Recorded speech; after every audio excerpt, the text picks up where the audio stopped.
আলে রাসূল, আরেকটা সিরাতুল মুস্তাকিম আসহাবে রাসূল। এই দুই ইনস্টিটিউশনকে ঘিরে উম্মতের মধ্যে দুটি গ্রুপ দাঁড়িয়েছে। একটা গ্রুপকে আমরা শিয়া বলি, যাদের দৃষ্টি শুধু আলে রাসূলের দিকে, তারা সিরাতুল মুস্তাকিম একটা গ্রহণ করেছে, আরেকটাকে বর্জন করেছে, শিয়া হয়ে গেছে।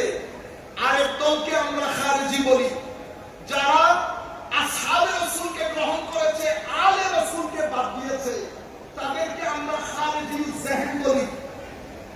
আহলুস সুন্নাহ ওয়াল জামাত কারা? তো যারা নৌকায় উঠে সফিনায়ে নূহ